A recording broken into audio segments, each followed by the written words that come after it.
The last thing Jasper Nolan expected on a freezing Thursday morning was to catch a woman in his arms literally. "Whoa, careful," he shouted, lunging forward just in time to stop the woman in the red coat from going down hard on the icy sidewalk. His arms wrapped around her waist as she stumbled, her heels sliding uselessly against the slick concrete. Her gloved hands clutched his worn jacket, eyes wide and stunned as she caught her breath. "I didn't see the ice," she said, blinking at him. Her voice was smooth, a little breathless. She looked expensive and way out of place in this neighborhood. "Yeah, this spot's a death trap every winter," Jasper said, steadying her.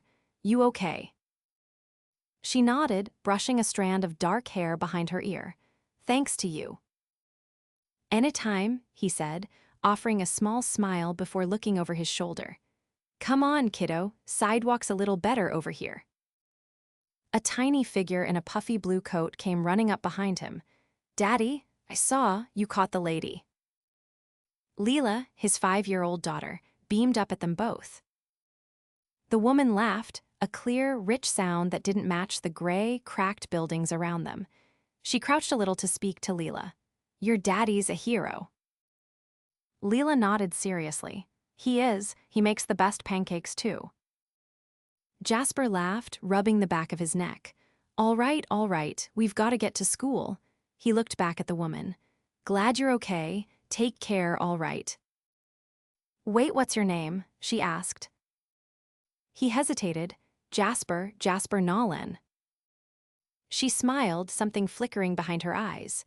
"I'm Morgan O'Connell." He nodded politely, not recognizing the name, then guided Leela down the street toward the elementary school. Morgan watched them go, her heart still racing not just from nearly falling, but from the man who'd caught her. He didn't know who she was, and for once, that felt like a gift. Jasper's boots squished against the slushy floor of the diner. He just finished his second shift of the day, the first at the auto shop, the second washing dishes at the diner. His fingers were raw, but he welcomed the ache. It kept him too busy to worry. "Daddy," Leela came running from behind the counter, where Miss Tina, the waitress, had been watching her. Jasper scooped her up despite his exhaustion. "Hey, Bug, you behave for Miss Tina." "She let me color her order pad." Tina gave him a tired smile. "She's a gem. You're gonna owe me a new pen, though." "I'll buy you a whole box when I get paid," he promised, digging into his pocket for a few crumpled bills to leave as a tip. He was trying. After Leela's mother had walked out last year, everything had fallen apart. But he'd promised his daughter they'd be okay, even if okay meant stretching every dollar and fixing up a rusty radiator in the freezing cold. Morgan didn't usually walk into unmarked diners on the edge of West Haven, but she'd recognized the man behind the counter the second she stepped through the door 2 days later. Jasper looked up, surprise flickering across his face as Morgan approached the counter. "You again," he said, setting down a towel. "Did you come looking for more ice to step on?" She laughed, pulling off her gloves. "I was hoping for coffee, and maybe pancakes." He grinned. "I've been told I make good ones." Leela peeked from behind the counter, her face lighting up when she saw Morgan. "You're the fancy coat lady." Morgan crouched, smiling. "That's me. I wanted to see your daddy make pancakes." Leela looked at her dad, hopeful. "Can she eat with us?" Jasper hesitated, then nodded. "Sure, why not?" They sat in the last booth by the window. Morgan stirred sugar into her coffee as Leela babbled about school and snowmen. Jasper listened, chiming in now and then with a soft joke or dad correction. Morgan felt something unfamiliar stirring in her chest. Warmth. It had been a long time. "So what do you do, Morgan?" Jasper asked, flipping pancakes behind the counter. She paused, then shrugged. "I work in business. Boring stuff, really." He didn't push, he didn't ask more. He didn't recognize her name or face, and he wasn't trying to. It was refreshing. Later, After the pancakes were gone and Leela had fallen asleep in the booth, Morgan helped him clear the plates. "You don't have to do that," he said, watching her collect syrup-sticky forks. "I want to," she replied gently. "You work too hard." He leaned against the counter, arms crossed. "Hard work's part of the deal. Single dad life." "You're doing it well," she said quietly. He looked at her, really looked, and something shifted between them. A pause held in breath. Neither of them moved. Later that night, Morgan sat in the back of her chauffeured town car, staring out the window at the city lights. The driver didn't say a word as they pulled up in front of the towering glass building with her name on the top floor, O'Connell Enterprises. She was the CEO of a billion-dollar real estate empire. She'd closed deals in Shanghai and London, had her face on magazine covers. But none of that had felt as real as the grin on Leela's face or the way Jasper had looked at her tonight. He didn't know who she was. And for the first time in years, she didn't want him to. The third time they met was a week later. Jasper was hauling groceries up his apartment stairs when Morgan appeared again, this time without the heels, in jeans and a coat that wasn't screaming designer. "You're stalking me," he teased, trying to hide the fact that his heart jumped the second he saw her. "I'm just a woman in need of pancakes," she said with a smile. He let her in, made coffee. Leela was thrilled. That night, as snow fell outside and laughter filled their tiny kitchen, Jasper caught Morgan watching him. Her expression was soft, almost vulnerable. "What?" he asked. She shook her head. "Nothing." But it wasn't nothing. Something had started, something he didn't understand yet, and she wasn't sure how to tell him the truth. Not now. Not when she was already falling.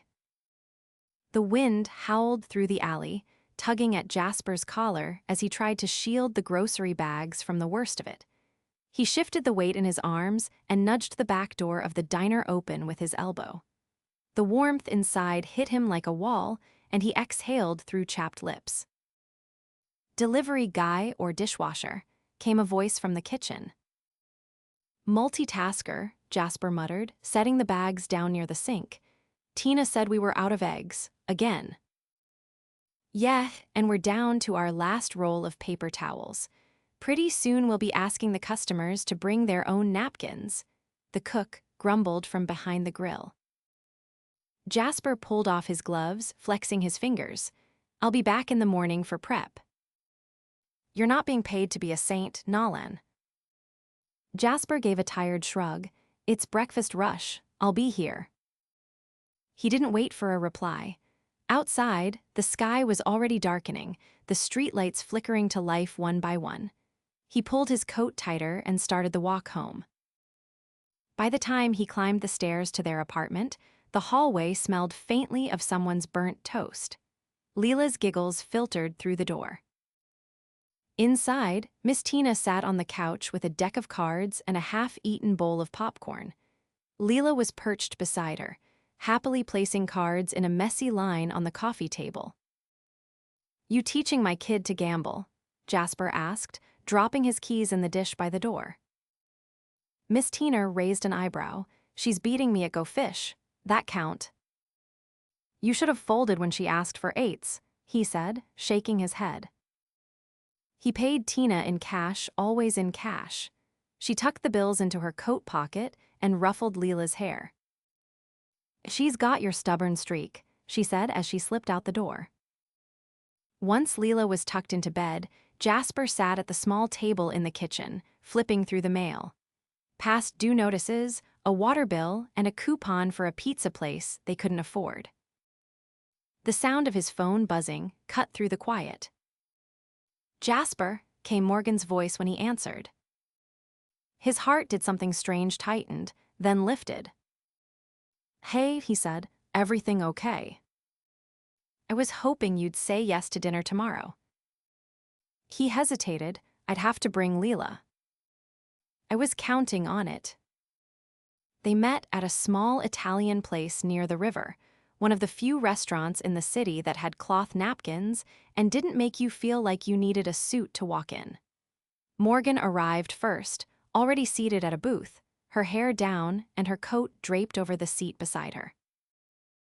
Jasper guided Leela in, helping her out of her scarf before settling beside her. "I saved you both the best seat," Morgan said as they joined her. Leela leaned in. "Do they have spaghetti?" "They have the best spaghetti," Morgan promised. Over dinner, Jasper noticed the way Morgan leaned into Leela's stories, asking questions like she genuinely wanted to know the name of every stuffed animal and what color cape the class hamster wore during Superhero Day. He watched her laugh not politely, but fully when Leela told a joke that made no sense. After dessert, when Leela was half asleep against his shoulder, Jasper leaned toward Morgan. "You didn't have to do this." "I wanted to," she said, her voice softer now. "I like being around you both." He studied her.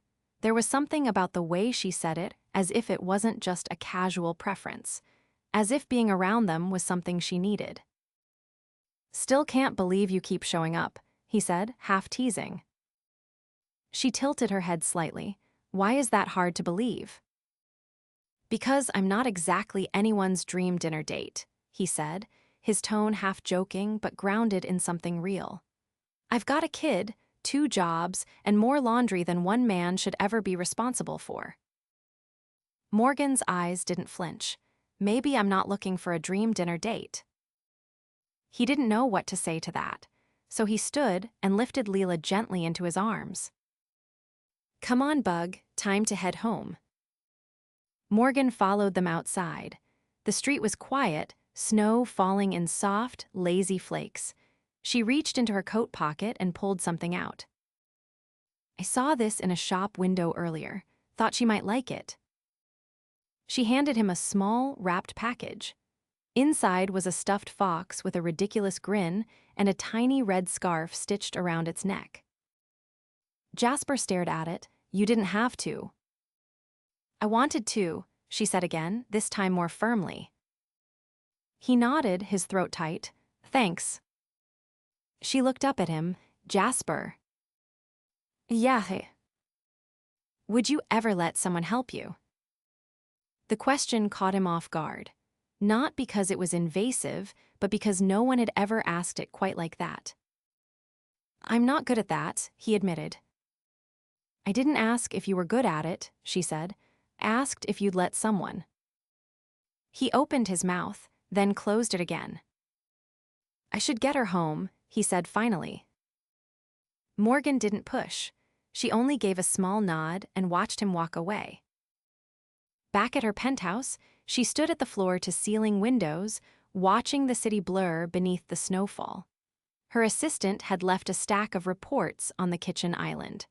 Her inbox was flooded. Her phone buzzed with a reminder about a meeting with a hedge fund in the morning. But all she could think about was the way Leela had leaned her head against Jasper's shoulder without hesitation. And the way Jasper had looked at her like he wasn't sure what she was doing there, but hadn't wanted her to leave. She crossed to her closet, pulled out a worn sweatshirt, and bundled her hair into a knot. Luxury didn't feel like armor anymore. It felt like something that got in the way. She needed to see him again. But this time, she would tell him. Because secrets didn't stay buried forever. And when he found out who she was, what she was, she didn't want it to be from anyone else. Jasper stepped into the elementary school's multipurpose room and immediately regretted volunteering for the winter fundraiser committee. Folding tables were scattered with construction paper, glue sticks, and a few half-eaten cookies from the parents' snack table. Leela tugged at his coat, excitement buzzing in her limbs. "Daddy, Miss Clara said we can help decorate the stage." He gave her a nod, loosening the scarf around his neck. "All right, but don't glue anything to the floor this time." "I didn't last time." "You glued your mitten to a chair." "That was an accident." He chuckled and followed her across the room, spotting the familiar figure of Morgan near the donation box. She was bent slightly, speaking to one of the teachers with that same focused attentiveness he'd come to recognize. She hadn't called in 2 days. Jasper had told himself it didn't matter people had lives, responsibilities, but the silence had knotted something tight in his chest. Now, seeing her again, that knot pulled tighter. She caught his eye, hesitated only briefly, then crossed the room toward him. "I didn't expect to see you here," she said. "I'm on balloon duty," he replied, lifting the pack of helium tanks over his shoulder. "Apparently that's a real thing." Her laugh was shorter this time, less warm. "I've been meaning to reach out." "You don't owe me anything, Morgan." "I didn't think I did, until I stopped hearing from you and realized I missed it." He looked past her to where Leela was coaxing another kid into helping her string paper snowflakes. "I don't know what this is, or was, but I'm not the guy who reads signals well." She folded her arms, gaze flicking to his. "Then maybe I need to stop being subtle." Jasper blinked. "That's supposed to mean something." "I want to be in your life, yours and Leela's, but there's something I haven't told you." His stomach dropped. "Are you married?" She shook her head, almost startled. "No, God no, nothing like that." "Then what?" "I'm not just in business, Jasper. I run one of the biggest real estate firms in the country." He stared at her. "What do you mean, run?" "I'm the CEO of O'Connell Enterprises." He didn't say anything. Just stood there, motionless, like a man who'd been handed a key to a door he hadn't realized was even locked. She stepped closer. "I didn't mean to lie. I just liked who I was when you didn't know. You didn't look at me like I was some headline. You looked at me." He let the silence hang for a beat before speaking. "You care about your money." "No, I think you care about honesty, and I didn't give you that." He set the helium tanks down slowly, keeping his voice even. "I don't care about the money, but I do care that you waited this long to tell me. I was scared you'd walk away. I've got a daughter who's already attached to you. I don't get to walk away." Leela ran back over then, proudly waving a glitter-covered snowflake. "Morgan, look, I made one with purple on it." Morgan dropped to her knees, smiling despite the tension in the air. "That's beautiful, sweetheart." Jasper watched the interaction, something shifting behind his eyes. When Leela darted off again, he leaned in. "I need time," he said. Morgan nodded. "I can give you that." Later that night, Jasper stood at the sink, watching the steam curl up from the dishwater. Leela had passed out on the couch mid-sentence, her glitter masterpiece clutched in one hand. He dried his hands and picked up the slip of paper Morgan had tucked into his jacket pocket before she left. It wasn't a phone number. It was an address. He stared at it for a long moment, then slid it into the drawer beside the stove. The next day, after dropping Leela off at school, Jasper lingered outside the gates. His boots crunched on the icy sidewalk. The air was sharp, bright with the promise of snow. He didn't want to admit he'd Googled her, but he had. And what he saw didn't make her feel further away, it just made what they'd shared feel even more impossible. He walked for nearly an hour before he found himself standing across the street from the address she'd given him. The building was sleek, glass and steel, the kind that screamed money without saying a word. A doorman stood outside, nodding politely at passers-by. Jasper stayed on the opposite curb, staring up at the penthouse lights that still glowed in the daylight. He thought of Leela's laughter, of pancakes in the middle of the night, of how Morgan had looked at his daughter like she mattered. Then he turned and walked the other way. Morgan sat in her office, staring out at the skyline. Her assistant hovered near the door. "You've got that board call in 10 minutes. "I'm not taking it." The assistant blinked. "Should I reschedule?" No, I'm not taking it at all. She stood, pulled her coat from the back of the chair, and walked out. The assistant scrambled to follow. Do you want me to tell Mr. Cabot? Tell him I'm exactly where I need to be. Morgan didn't know what she'd say yet, but she knew where she was going. And this time, she wasn't showing up empty-handed or uninvited. She was going to fight for what she wanted, even if it meant letting Jasper see every piece of her.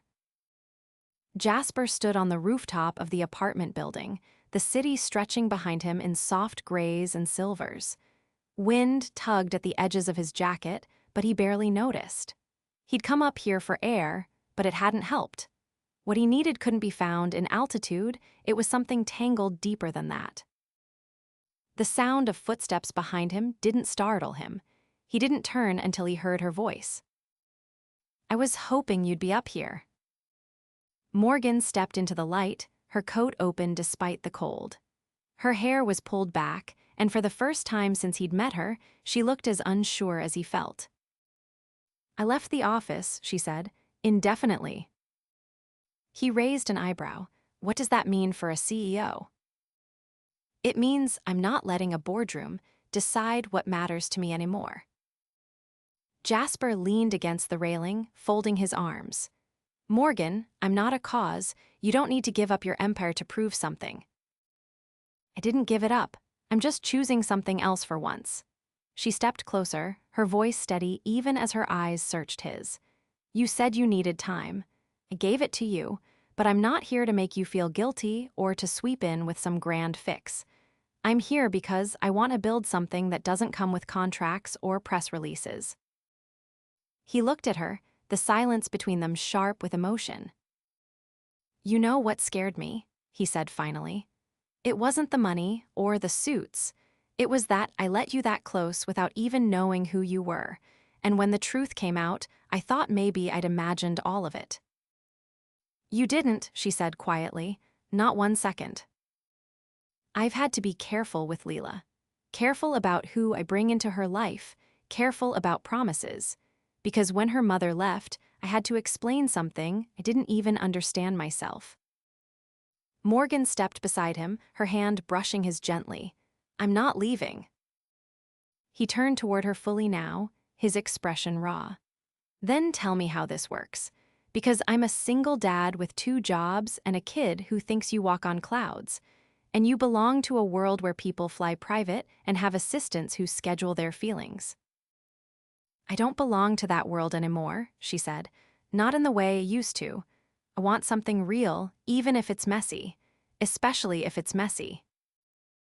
Downstairs, the door opened and shut. A minute later, Leela's voice echoed faintly as she called up the stairs. Jasper's chest tightened. I should go down, he said. Morgan nodded. Let me. She didn't wait for permission. She jogged down the steps and opened the apartment door where Leela stood with a coloring book tucked under one arm. Her eyes lit up instantly. You came back. Morgan crouched. I did, and I was hoping maybe you'd want to help me with something. Leela tilted her head. What kind of something? Well, Morgan said, glancing toward the stairs where Jasper now stood, I was thinking maybe we could plan a surprise. For your dad. Leela's eyes widened. Like a party. More like an adventure. Jasper's brow furrowed. Morgan, what are you doing? She smiled at him, then looked back at Leela. Would you help me? Leela nodded solemnly. I'm good at surprises. The next evening, Jasper found himself ushered into a sleek black car, his hands full of Leela's backpack and a hastily packed overnight bag. He didn't argue, mostly because Leela was too excited to sit still and Morgan wouldn't stop grinning. The car pulled into a private hangar on the edge of the city. Jasper blinked. You've got to be kidding me. Morgan stepped out first and turned to face him. Just a weekend, you and Leela, no work, no dishes, no bills, just us. He stared at the jet. That's real. It's fueled and ready. Leela tugged at his hand. Can we go, Daddy? He looked at Morgan. Where? You'll see. They landed just before sunset on a quiet island off the coast. The villa was perched on a cliff, all clean lines and wide glass windows, but what caught Jasper wasn't the luxury, it was the warmth. There were drawings already pinned to the fridge, a basket of board games by the fireplace, and a stack of paperbacks beside the lounge chairs on the deck. Morgan handed him a key. This place has been in my family for years. I never come here, but it felt right.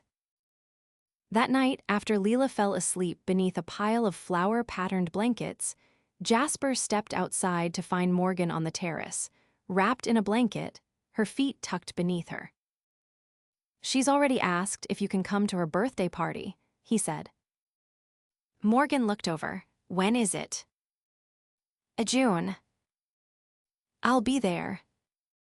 He sat beside her. The ocean stretched out beneath them, dark and endless. You didn't have to do all this. I know. But you did. Because I meant what I said. I want to be in this, all the way in. He was quiet for a long moment, then he reached for her hand. I'm scared. She squeezed his fingers. Me too. But I want this, he said. I want you. She turned her face to his, eyes serious. Then don't let go. He kissed her then, not out of impulse, but out of something deeper, something that had been building from the moment she'd slipped on that sidewalk, and he'd caught more than just her fall. 3 months later, Leela stood in a cloud of balloons at her birthday party, surrounded by friends and a chocolate cake bigger than her head. Jasper lifted her up as she pointed toward Morgan.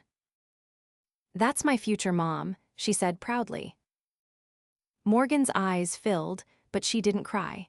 Not until Jasper stepped beside her and took her hand again. I think you just got promoted, he whispered.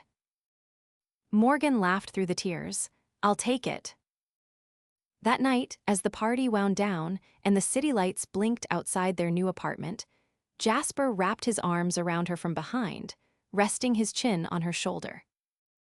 We're not perfect, he said. No, she agreed. We're better. Everything that mattered had once felt impossible. Now it was simply theirs.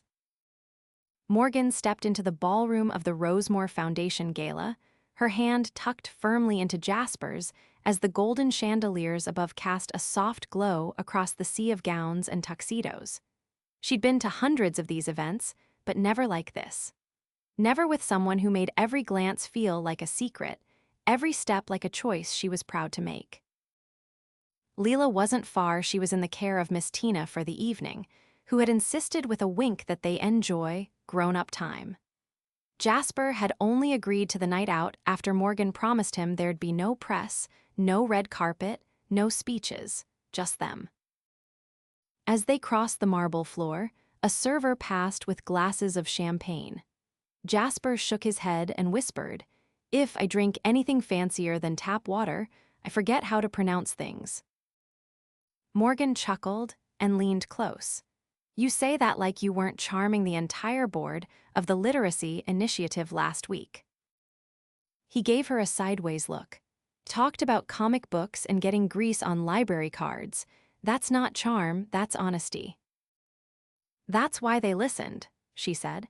You spoke like someone who understands what it means to need a second chance. They reached their table near the grand piano, where the centerpiece glittered with white roses and strands of soft twinkle lights. Morgan pulled out her chair but paused, watching Jasper's eyes scan the room not with intimidation, but awareness. He never let new surroundings unnerve him, but he always took them in like someone who'd learned to read more than what was handed to him. You're thinking, she said, settling beside him. I'm always thinking, he replied, then glanced at her. But mostly about you.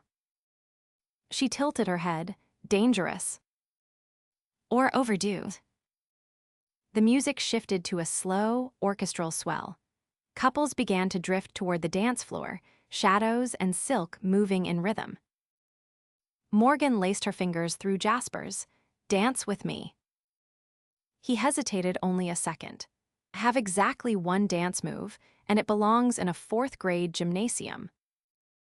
"I'll lead." She pulled him into the circle of light and movement. At first, he was stiff, unsure, but her arms around his neck and the quiet rhythm of her steps steadied him. After a moment, he relaxed, and they moved together as if they'd done it for years. "You know," she murmured, "you never told me what you wanted." He looked down at her. "Wanted? From this, from us, from me." He was quiet for a long beat. When he finally answered, his voice was low and certain. "I want the mornings, not just the perfect ones.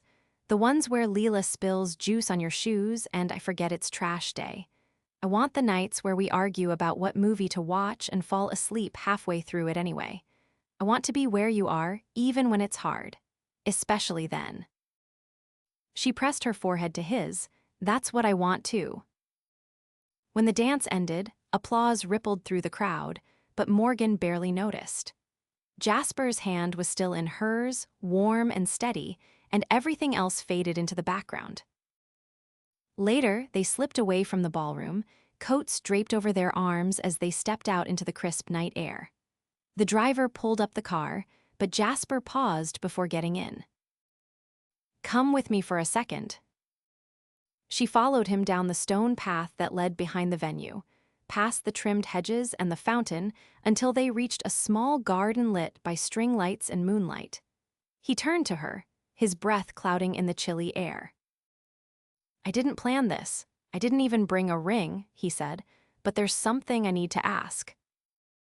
She blinked. "Are you?" "I don't have a penthouse.